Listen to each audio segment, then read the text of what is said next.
Let's see what those voters are saying about the office of Superintendent of Public Instruction. The AP calling this one. AP's calling this one, right, guys?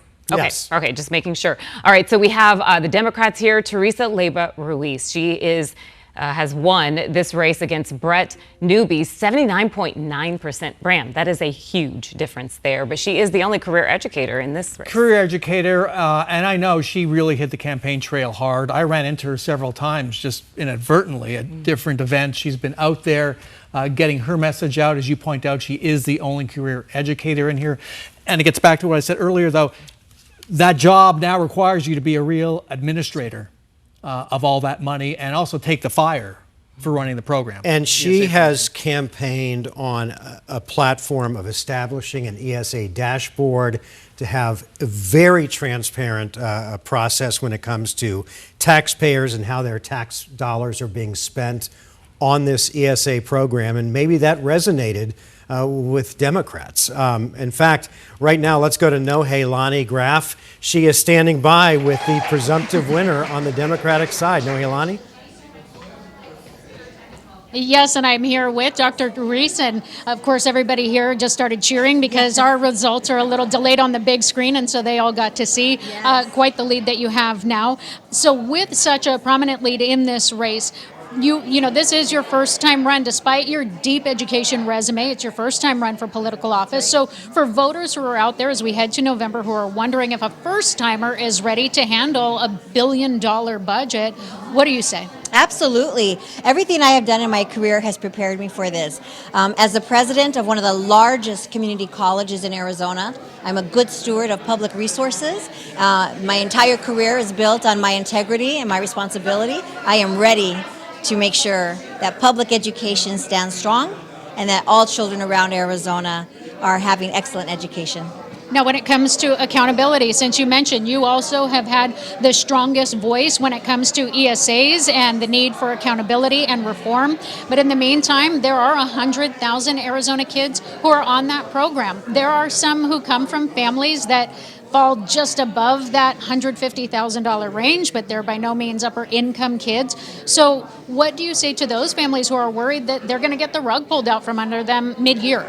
Right. So as a superintendent of public instruction, I don't control the law. My job is to make sure that the dollars are well spent, that families are using it. And I know there's a lot of families that are using it and doing it right.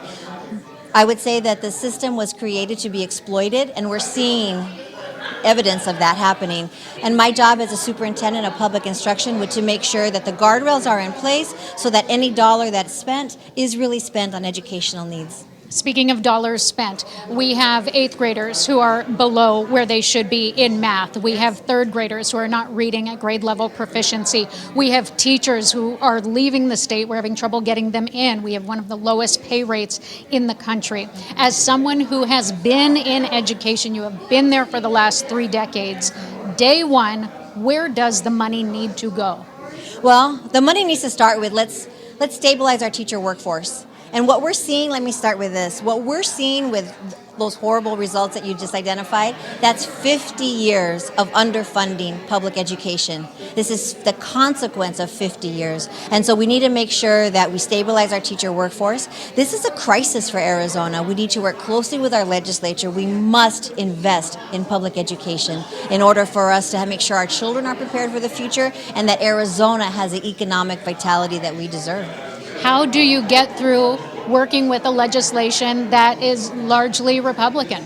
So my entire career has been on influence. As a president of a large college, let's focus on our mission. Let's get people moving in the same direction. And I have a great track record of exactly that. This is where we need to go. Let's all come together. Lastly for you this evening, you have said that times demand a change. With the results that we're seeing tonight, the GOP ticket is still rather close, so it's still unclear who you will face come November. But what do you think overall this says to voters as we head towards November? So as we travel the state, this is really a grassroots effort that we have in our campaign. People want change. Number one, people value public education. They want it protected. They're worried about their children's schools closing. And as I travel the state, I hear it over and over and over again. People want us to protect public education, and I think what we're seeing is a direct result of that. Elect an educator. I am the only certified teacher in this race. Let's elect an educator, not a career politician.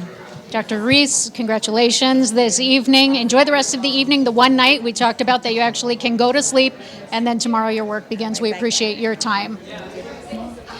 And guys, we're going to throw it back to you now so you hear where she stands. More of what we'll hear as we head toward November on this side. And then, of course, depending on who she faces on the other side of the ticket, we're going to hear ESAs, of course, as one of the loudest voices and topics that she will continue to draw a strong contrast. But really what voters need to be listening on both sides is how those dollars will help curriculum and what we're going to do about teacher shortages in this state. And Nohe, I know she wanted to do away with any automatic ESA approvals for anything under $2,000. How much, I don't know if you had a chance to ask her about this, but how much did that resonate with Democrats and voters? So she says she's been traveling the state, and certainly on the Democratic side of the ticket, calling for accountability is what we hear echoed. It's in the teachers union, it's in parent groups on that side. So it very much is, partisan on her side. So I think that she's going to continue to draw that line of, as she mentioned, she doesn't get to determine whether the program goes away, but she can certainly be in charge of the audit process, of the approval process, and how to change that and potentially roll back some of what she sees has been, gone unchecked. All right, Nohelani, thank you so much. Dr. Teresa Leyba Ruiz, the Democrat nominee for the race for Superintendent of Public Instruction. We have